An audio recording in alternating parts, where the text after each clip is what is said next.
Hi, I'm Samir. I'm excited to share my recent work on secure computation using function secret sharing over rings. Nonlinear functions are essential to secure computation. This is a quick study I've done where you take a very simple neural network architecture and to train it using secure computation. And as a function of the depth of the network, you can see that the relative error goes up. In other words, if you try to train deeper and deeper networks, the errors start accumulating, and that leads to poorer and poorer network accuracy when you're trying to train inside secure computation. So this is just one example of normalization function or functions which improve the stability of neural network training. And this is going to be the focus of this work, to actually study lookup style protocols, like can they actually be feasible and practical for nonlinear functions. Most of this work actually draws its benefits from this new primitive called function secret sharing, which was present in Eurocrypt 2015. What function secret sharing does is very similar to Shamit's secret sharing, where instead of sharing a value, it tries to share a function into many different shares. And each of these functions can be locally computed. And it has three properties which define what a function secret sharing scheme is. The first one is just the sum of the shares evaluated at each individual point, add up to be the function value. And the other two properties are succinctness, which is that each of these functions should be really small. Otherwise, you could have trivial function secret sharing schemes, such as sharing the truth table of the function f. And then the other property is the hiding property, which is the share should reveal nothing about the function f. Recent advances particularly have looked into this class of functions called distributed point functions, which are effectively defined by two parameters. They are point functions in the sense they have a non-zero value at exactly one single point, and everywhere else they are zero. These usually have two algorithms defined to them. So first one is a generation algorithm, which actually takes in the two values that define the function and outputs two keys. And then the second part is an evaluation algorithm, which actually takes in each of the keys and an evaluation point, and they would evaluate the function at that point. And in particular, they would evaluate a share of the function at that point. It's a little misleading there. One other related sort of algorithm, which can be seen as just a union of evaluation at many points, is the eval-all algorithm, which evaluates the function at every point in the domain. So there have been some advances in improving this over just a linear complexity algorithm of evaluating at every single point.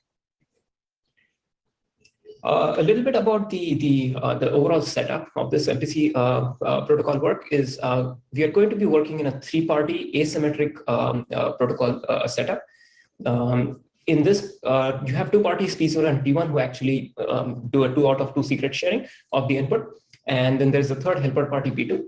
And the function to be computed is one of these nonlinear functions which we have talked about. Since it's a lookup style protocol, it's agnostic to which function we are really looking at. All the data is actually operating over this ring 2 to the power k. And it's also, Well, in terms of the corruption model, we look at a single corruption model, so only one of the three parties can be corrupt, and we look at both semi-honest as well as malicious corruptions. So particularly given that it's an asymmetric protocol, the corruption could be in one of the parties, P1 or P2, sorry, P0 or P1, or it could also be corrupt party P2, and we have to handle these two cases differently. So let's take a quick look at the semi-honest protocol. The semi-honest protocol is very simple. It's a PIR style lookup protocol. And so on the top, we have the inputs, which is secret shares of a secret A. And on the output, we want the value of the function f of A.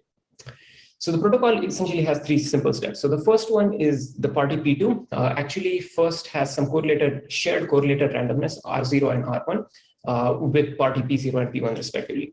And then the combination of R0 and R1, which is R, so the reconstruction of R0, R1, which is only known to P2. P2 uses that to actually generate DPF keys for this random value R.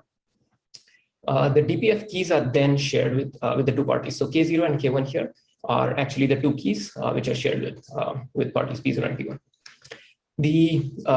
For the final part of the first step is actually P0 and P1 reconstruct the value X, which is R minus A. So it's just a shift. And then P0 and P1 run eval all on all their keys and shift the output vector by X. So which is the reconstruction R minus A.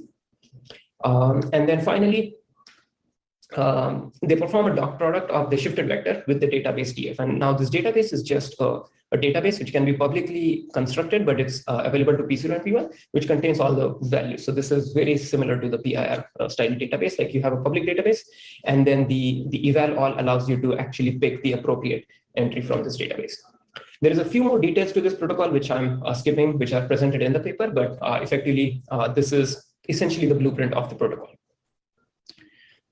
With that, I'm going to jump into the next part, which is really the more interesting part of this work, which is how do you make this protocol maliciously secure? So in particular, I have the same components here. Like, so we have the generation, R0, R1, and then we have the other parties, P0 and P1, which are actually doing the two-party computation. So there are two main challenges when we try to make this protocol maliciously secure.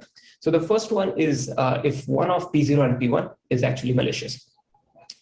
Note that we have the second part of the protocol is just purely a two-party computation protocol between P0 and P1. So this almost, so the first challenge here is actually that how do we ensure the correctness of the two-party computation when one of P0 and P1 is corrupt?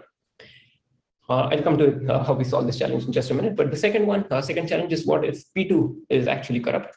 In which case we have to ensure that a whole bunch of things. So the first one is that the DPF keys actually correspond to a point function. Second one is that the shares of R, which are presented, are actually corresponding to the index of the above DPF. Like if the DPF is a distributed point function, then R is that point. And then the final one is the secret shares are over Z to the power K, and most known prior techniques actually operate over fields. And so how do we solve all these three challenges? So the first one is actually fairly straightforward. Since it's a two-party computation problem with effectively a dishonest majority because one party could be maliciously corrupt, we use a speeds 2K style secret sharing scheme to build this foundation. So in particular, each secret value has three components, which is the secret, the share of the value, a share of the MAC, and then the MAC key, like or the share of the MAC key. And then throughout the entire the computation, we'll have the invariant that the MAC and the MAC key, the MAC and the shares of the secret satisfy this relation. One other thing to note here is it's really interesting that when we have a distributed point function, the MAC of that distributed point function is also a distributed point function because it will be non-zero at exactly 1 point, which makes it possible to actually secret share both the value, the shares of the distributed point function for the actual data as well as for the MAC. So that's pretty much the first, addresses most of the first challenge. This is a very high level intuition.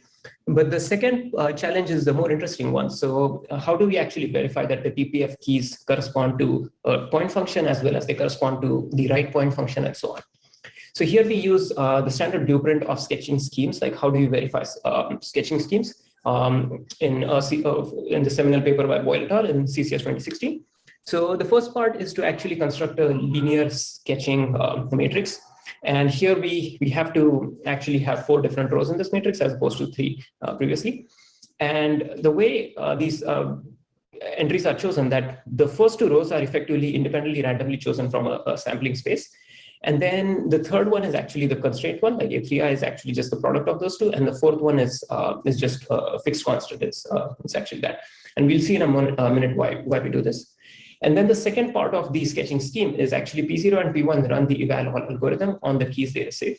So they actually get these 2 vectors y, my, which are the expansions. And then they compute these few values like z1, z2, z3, z4, as well as z star. And they're named in such a way that z1, z2, z3, z4, if we look down at this expression here, there are 3 parentheses. Each of them have their use here. So the first one, actually z1, z2 minus z3 actually ensures that it's going to be a point function. The second term here ensures that the index of the point function actually corresponds to the secret shares of R, which are supplied. And then the final lower term actually corresponds to the fact that you can have the MAC on these values to verify with the MAC provided by the party P2. So that's pretty much the entire blueprint. If we dig deeper into why this approach works, we really go to the heart of this work, which is When we have a check such as this, Z1, Z2 minus Z3 is equal to 0, if we expand it, we get an expression like this. And this expression really allows us to do a verification with high probability because of this lemma known as short-circle lemma, which applies over finite fields and allows us to ensure that, like, if you have a random sampling of AIs, and this is a bilinear polynomial, you can ensure that if it is non-zero, then with high probability, you'll get a non-zero value. And so the verification actually enables you to check whether the polynomial was zero. So in this work, what we do is the core result is really a generalization of this to short-circle lemma to be valid over rings. And it's a bilinear version. I have not been able to prove a generalized version. And so there is some open questions in the work, but I would be happy to talk to anyone who is interested in generalizing this further. The important thing to note here is that there is a slack here. And so this sort of reminiscent from the speeds 2K, but it allows us to actually construct practical protocols. Finally, the protocol, very simple benchmarks actually show that this is very promising, particularly in the LAN setting for about, I would say, 10 to the power 3. That's the size, the batch size of these protocols. So since they are compute heavy, the scaling is in favor of other protocols, but this one, but usually nonlinear functions are applied in really small batch sizes, and that's why the protocol shines more in the smaller batch size as well as in the WAN setting.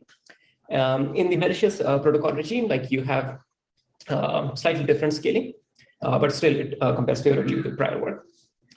And finally, just to summarize, we have presented some constant round protocols. The generalization of short-circle lemma to rings could be interesting more broadly, but also enables semi-honest to malicious conversion, which could be of interest to other works. And finally, DPF approaches are known to be compute heavy. And so with work such as GPU-assisted or hardware-assisted secure computation, it might be more interesting to actually look into these protocols from a performance point of view. Thank you.